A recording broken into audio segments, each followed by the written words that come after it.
A ju ka ndodhur ndonjëherë të investoni javë të tëra pune për një pjatë të re dhe në fund askush të mos e porosis? E po, sot do të shohim një filozofi menaxhimi që na ndihmon të shmangim pikërisht këtë skenar, duke e bërë çdo ide të re në restorantin ton më të zgjuar dhe, ç'është më e rëndësishmja, më pak të rrezikshëm. Le të fillojmë me një realitet pak të dhimbshëm, por që jam i sigurt se shumë prej nesh e njohim mirë. Momenti kur një ide e shkëlqyer thjesht nuk funksionon. E imagjinoni pak, gjitha ajo kohë, gjitha ai pasion i stafit kuzhinës, të gjitha ata përbërës të zgjedhur me kujdes, dhe në fund të ditës pjata mbetet aty. Është një ndjesi thellësisht frustruese, apo jo? Një humbje e madhe energjie dhe burimesh. Eric Ries, autori i librit, ka një term fantastik për këtë. Ai e quan arritje të dështimit. Çfarë do të thotë kjo? Do të thotë që ekipi bëri gjithçka perfekt, por për planin e gabuar. Dhe këtu qëndron thelbi. Të jesh i shkëlqyer në ekzekutimin e një ideje të keqe është prap një dështim. Mirë, pra, si mund ta shmangim këtë dështim të arritur? Përgjigjja ndoshta pak e çuditshme është të fillojmë ta shohim restorantin ton ndryshe. Le ta mendojmë atë si një startup. Shikojeni këtë përkufizim. Një startup nuk është domosdoshmërisht një kompani teknologjike në Silicon Valley. Është çdo organizat që krijon diçka të re në kushte pasigurie.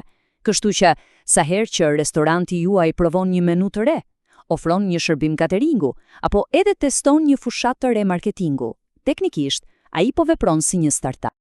Dhe ja ku lind problemi. Mënyrat tona tradicionale të menaxhimit, me plane biznesit të detajuara dhe parashikime 5 vjeçare, janë krijuar për një mjedis të qëndrueshëm dhe të parashikueshëm. Ato thjesht nuk funksionojnë kur përballemi me pasigurinë e diçkaje krejtësisht të re. Le ta ilustrojmë me një metaforë. Të menaxhosh një ide të re është si të ngasësh një makinë, jo si të lëshosh një raketë. Për një raketë duhet një plan perfekt dhe i detajuar që në fillim. Çdo gabim, sado i vogël, çon në katastrofë. Ndërsa kur ngasim makinën, ne e dim destinacionin, por rrugës bëjmë rregullime të vazhdueshme. Marrim një kthes të gabuar, s'ka problem, korrigjojmë drejtimin. Shumica e planeve të biznesit përpiqen të jenë plane raketash, kur në fakt duhet të jenë thjesht një hartë për makinën tonë. Pra, nëse nuk buhet i përmbahemi verbërisht një plani, atëherë cili është qëllimi ynë i vërtet? E po, kjo na sjell tek një ndryshim themelor në mentalitet. Qëllimi nuk është thjesht të jemi të zënë, të krijojmë pjata të reja, apo të bëjmë fushata marketingu. Qëllimi është të mësojmë sa më shpejt të jetë e mundur se cila është gjëja e duhur për të cilën klientët tanë do të ishin të gatshëm të paguanin. Progresi nuk matet me orët e punës, por me njohuritë e fituara. Dhe ky nuk është një justifikim për të dështuar. Ky proces quhet mësim i vërtetuar. Është një mënyrë shkencore për të provuar supozimet tona. Nuk themi thjesht mendoj se klientëve do t'u pëlqejë kjo, por e vërtetojmë atë me të dhëna reale, të marra nga sjellja e tyre. Një shembull perfekt është kompania EMVU. Ideja e tyre? Të krijonin një aplikacion ku njerëzit mund të bisedonin me miqtë e tyre duke përdorur avatar 3D. Tingëllon interesante, apo jo? Ata kaluan 6 muaj të mbyllur duke punuar pa u lodhur për ta ndërtuar. E lançuan dhe heshtje. Pothuajse askush nuk e përdori. Pse? Sepse ata kishin bërë një supozim të gabuar. Klientët nuk donin të flisnin me miqt që tashmë i kishin. Ata donin të takonin njerëz të rinj.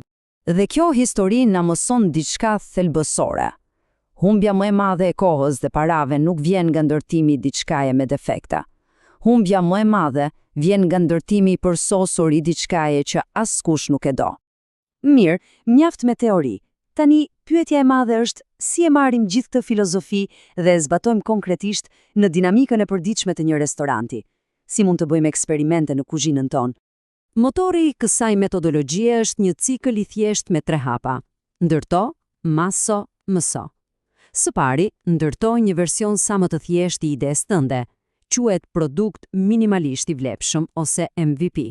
Së dyti, maso se si reagojnë klientët real ndaj tij. Dhe së treti, mëso nga të dhënat që mbledh për të vendosur hapin e ardhshëm. A duhet të vazhdojmë në këtë rrugë apo të ndryshojmë drejtim? Shembulli klasik i një MVP geniale vjen nga Zappos, dyqani online i këpucëve. Hipoteza e tyre ishte e thjeshtë. A do të ishin njerëz të gatshëm të blinin këpucë pa i provuar? Në vend që të investoni miliona në inventar dhe magazina, themeluesi bëri diçka shumë të zgjuar. Shkoi në dyqanet lokale, u bëri foto këpucëve dhe i postoi online. Kur dikush bënte një porosi, ai kthehej në dyqan, e blinte këpucën dhe ja dërgonte klientit. Me këto eksperiment të vogël, ai vërtetoi se kërkesa ekzistonte, pa shpenzuar asnjë qindark për inventar. Kjo na shtyn të bëjmë një pyetje shumë të rëndësishme. Cili do të ishte eksperimenti i vogël, i shpejt dhe me kosto të ulët që mund të bënte një restorant për të testuar një ide të madhe? Tu janë disa ide praktike. Në vend që të shtoni një pjatë të re në menu për gjithmonë, pse të mos e testoni si speciale e shefit vetëm për një fundjavë? Po mendoni për një koktel të ri, ofrojeni vetëm në një seksion të restorantit dhe matni shitjet. Doni të nisni një shërbim cateringu, printoni disa fletushka dhe shikoni sa njerëz shprehin interes. Të gjitha këto janë mënyra të shkëlqyera për të mbledhur mësim të vërtetuar, pa rrezikuar shumë. Dhe kjo na kthen te pika jon kryesore. Roli i menaxherit ndryshon. Nuk është më thjesht të ekzekutosh një plan, por të drejtosh anijen, të lundrosh në ujëra të panjohura. Le t'i bashkojmë të gjitha këto pjesë në një kuadër të qartë strategjik. Çdo biznes apo iniciativë e re ka 3 nivele. Në maj është vizioni, arsyeja pse ekzistoni, ylli juaj polar. Më poshtë është strategjia, plani se si mendoni të arrini atë vizion. Dhe në fund është produkti, gjëja konkrete që ofroni, si pjatat, shërbimi apo atmosfera e restorantit. Tani, këtu gjërat bëhen interesante. Vizioni juaj, le të themi, të jemi restoranti më i mirë familjar në qytet.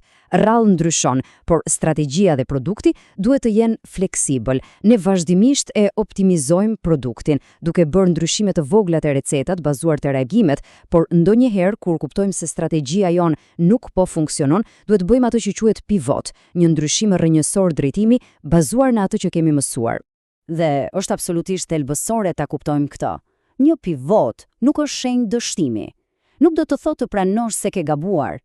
Përkundrazi, është shenja më e lartë e mençurisë menaxheriale.